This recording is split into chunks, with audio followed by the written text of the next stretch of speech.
లూకా సువార్త 9వ అధ్యాయం. ఆయన తన 12 మంది శిష్యులను పిలిచి సమస్తమైన దెయ్యముల మీద శక్తిని, అధికారమును, రోగములు స్వస్థపరచు వరమును వారికి అనుగ్రహించి దేవుని రాజ్యమును ప్రకటించుటకును, రోగులను స్వస్థపరచుటకును వారిని నంపెను. మరియు ఆయన, మీరు ప్రయాణము కొరకు చేతికర్రనైనను, జాలెనైనను, రొట్టెనైనను, వెండినైనను, మరి దేనినైనను తీసుకొని పోవద్దు. 2 అంగీలు ఉంచుకొనవద్దు. మీరు ఏ ఇంట ప్రవేశింతురో ఆ ఇంటనే బస చేసి అక్కడ నుండి బయలుదేరుడి. మిమ్మును ఎవరు చేర్చుకొనరో ఆ పట్టణములో నుండి బయలుదేరినప్పుడు వారి మీద సాక్ష్యముగా ఉండుటకు మీ పాదధూళి దులిపివేయుడని వారితో చెప్పాను. వారు బయలుదేరి అంతటను సువార్త ప్రకటించుచు, రోగులను స్వస్థపరచుచు గ్రామములలో సంచారము చేసిరి. చతుర్థాధిపతి అయిన హేరోదు జరిగిన కార్యములన్నిటిని గూర్చి విని ఎటూ తోచక యుండెను. ఎలయనగా కొందరు యోహాను మృతులలో నుండి లేచెననియు, కొందరు ఏలియా కనబడెననియు, కొందరు పూర్వకాలపు ప్రవక్త ఒకడు లేచెననియు చెప్పుకొనుచుండిరి. అప్పుడు హేరోదు, నేను యోహానును తలగొట్టించి తిని గదా, ఎవని గూర్చి ఇట్టి సంగతులు వినుచున్నానో అతడెవడో అని చెప్పి ఆయనను చూడగోరెను. అపోస్తలులు తిరిగి వచ్చి తాము చేసినవన్నీయు ఆయనకు తెలియజేయగా, ఆయన వారిని వెంటబెట్టుకుని బెత్సయిదా అను ఊరికి ఏకాంతముగా వెళ్ళెను. జనసమూహములు అది తెలుసుకొని ఆయనను వెంబడింపగా, ఆయన వారిని చేర్చుకొని దేవుని రాజ్యమును గూర్చి వారితో మాటలాడుచు స్వస్థత కావలసిన వారిని స్వస్థపరచెను. ప్రొద్దుగుంక నారంభించినప్పుడు 12 శిష్యులు వచ్చి, మనమీ అరణ్యములో ఉన్నాము గనుక చుట్టుపట్లనున్న గ్రామములకును పల్లెలకును వెళ్ళి బస చూచుకుని ఆహారము సంపాదించుకొనున్నట్లు జనసమూహమును పంపివేయుమని ఆయనతో చెప్పిరి. ఆయన, మీరే వారికి భోజనము పెట్టుడని వారితో చెప్పగా, వారు, మన యొద్ద 5 రొట్టెలను 2 చేపలను తప్ప మరేమీ లేదు. మేము వెళ్ళి ఈ ప్రజలందరి కొరకు భోజన పదార్థములను కొని తెత్తుమా అని చెప్పిరి.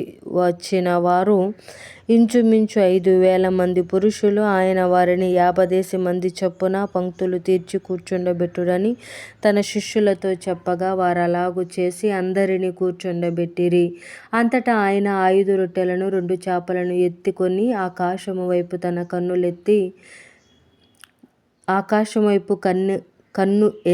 కన్నులెత్తి వాటిని ఆశీర్వదించి విరిచి జనసమూహమునకు వడ్డించుటకై శిష్యులకిచ్చెను. వారందరూ తిని తృప్తి పొందిన తరువాత మిగిలిన ముక్కలు 12 గంపలెత్తిరి. ఒకప్పుడు ఆయన ఒంటరిగా ప్రార్థన చేయుచుండగా ఆయన శిష్యులు ఆయన యొద్ద ఉండిరి. నేనెవడనని జనసమూహము చెప్పుకొనుచున్నారని ఆయన వారిని అడుగగా, వారు బాప్తిస్మమిచ్చు యోహాననియు, కొందరు ఏలియా యనియు, కొందరు పూర్వకాలపు ప్రవక్త ఒకడు లేచెననియు చెప్పుకొనుచున్నారనిరి. అందుకాయన, మీరైతే నేనెవడనని చెప్పుకొనుచున్నారని వారిని అడుగగా, పేతురు, నీవు దేవుని క్రీస్తు అనెను. ఆయన, ఇది ఎవనితోనూ చెప్పవద్దని వారికి ఖండితముగా ఆజ్ఞాపించి, మనుష్య కుమారుడు బహుశ్రమలు పొంది పెద్దల చేతను, ప్రధాన యాజకుల చేతను, శాస్త్రుల చేతను విసర్జింపబడి చంపబడి 3వ దినమున లేచుట అగత్యమని చెప్పెను. మరియు ఆయన అందరితో ఇట్లనెను, ఎవడైనను నన్ను వెంబడింపగోరిన ఎడల తన్ను తాను ఉపేక్షించుకొని ప్రతి దినము తన సిలువను ఎత్తుకొని నన్ను వెంబడింపవలెను. తన ప్రాణమును రక్షించుకొన గోరువాడు దానిని పోగొట్టుకొనును. నా నిమిత్తము తన ప్రాణమును పోగొట్టుకొనువాడు దానిని రక్షించుకొనును. ఒకడు లోకమంతయు సంపాదించి తన్ను తాను పోగొట్టుకొనిన ఎడల, లేక నష్టపరుచుకొనిన ఎడల వానికేమి ప్రయోజనము? నన్ను గూర్చియు నా మాటలను గూర్చియు సిగ్గుపడు వాడెవడో వాని గూర్చి మనుష్య కుమారుడు తనకును తన తండ్రికిని పరిశుద్ధ దూతలకును కలిగి ఉన్న మహిమతో వచ్చునప్పుడు సిగ్గుపడును. ఇక్కడ నిలిచియున్న వారిలో కొందరు దేవుని రాజ్యమును చూచు వరకు మరణము రుచి చూడరని నేను మీతో నిజముగా చెప్పుచున్నానెను. ఈ మాటలు చెప్పినది మొదలుకొని రమారమి 8 దినములైన తరువాత ఆయన పేతురును, యోహానును, యాకోబును వెంటబెట్టుకుని ప్రార్థన చేయుటకు ఒక కొండ ఎక్కెను. ఆయన ప్రార్థించుచుండగా ఆయన ముఖరూపము మారెను. ఆయన వస్త్రములు తెల్లనివై దగదగ మెరిసెను. మరియు 2 పురుషులు ఆయనతో మాటలాడుచుండిరి. వారు మోషే, ఏలియా అనువారు. వారు మహిమతో అగపడి ఆయన యెరూషలేములో నెరవేర్చబోవు నిర్గమమును గూర్చి నిర్గమమును గూర్చి మాటలాడుచుండిరి. పేతురును అతనితో కూడా ఉన్నవారును నిద్రమత్తుగా ఉండిరి. వారు మేలుకొనినప్పుడు ఆయన మహిమను ఆయనతో కూడా నిలిచున్న 2 పురుషులను చూచిరి. ఆ 2 పురుషులు ఆయన యొద్ద నుండి వెళ్ళిపోవుచుండగా పేతురు యేసుతో, ఏలినవాడా, మనమిక్కడ ఉండుట మంచిది. నీకు ఒకటియు, మోషేకు ఒకటియు, ఏలియాకు ఒకటియు 3 పర్ణశాలలు మేము కట్టుదుమని తాను చెప్పినది తానెరుగకయే చెప్పెను. అతడిలాగు మాటలాడుచుండగా మేఘమొకటి వచ్చి వారిని కమ్మెను. వారు ఆ మేఘంలో ప్రవేశించినప్పుడు శిష్యులు భయపడిరి.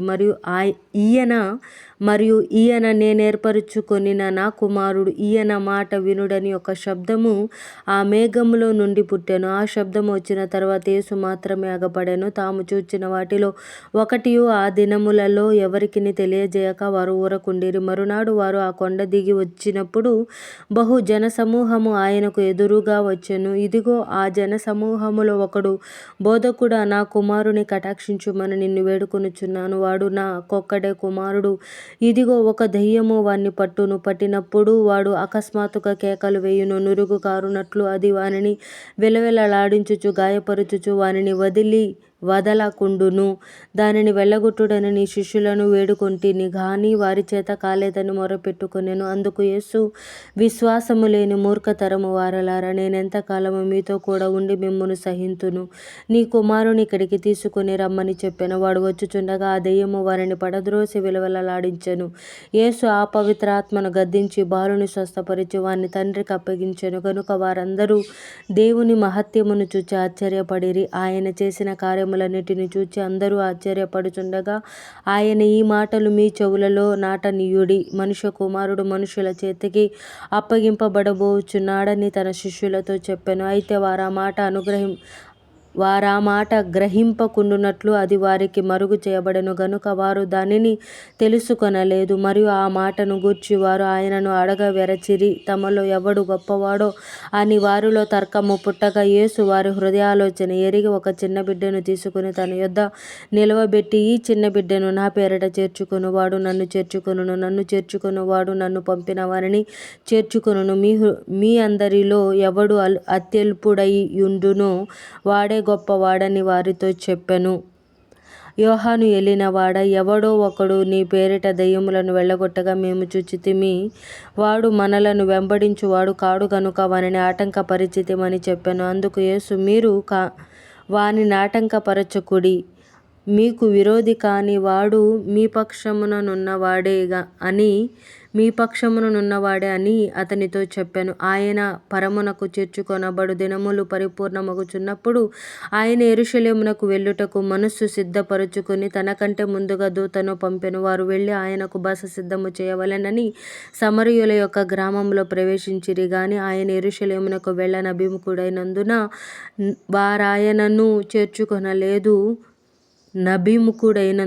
వారాయనను చేర్చుకొనలేదు. శిష్యులైన యాకోబును యోహానును అది చూచి, ప్రభువా, ఆకాశము నుండి అగ్ని దిగి వీరిని నాశనము చేయునట్లు మేము ఆజ్ఞాపించుట నీకిష్టమా అని అడుగగా ఆయన వారి తట్టు తిరిగి వారిని గద్దించెను. అంతటా వారు మరియొక గ్రామమునకు వెళ్ళిరి. వారు మార్గమున వెళ్ళుచుండగా ఒకడు, నీవెక్కడికి వెళ్ళినను నీ వెంట వచ్చెదనని ఆయనతో చెప్పెను. అందుకు యేసు, నక్కలకు బొరియలును ఆకాశ పక్షులకు నివాసములును కలవు గాని మనుష్య కుమారునికి తలవాల్చుకొనుటకైనను స్థలము లేదని అతనితో చెప్పెను. ఆయన మరియొకనితో నా వెంట రమ్మని చెప్పెను. అతడు, నేను వెళ్ళి మొదట నా తండ్రిని పాతిపెట్టి వచ్చుటకు సెలవిమ్మని మనవి చేసెను. అందుకు ఆయన, మృతులు తమ మృతులను పాతిపెట్టకొననిమ్ము, నీవు వెళ్ళి దేవుని రాజ్యమును ప్రకటించుమని వానితో చెప్పెను.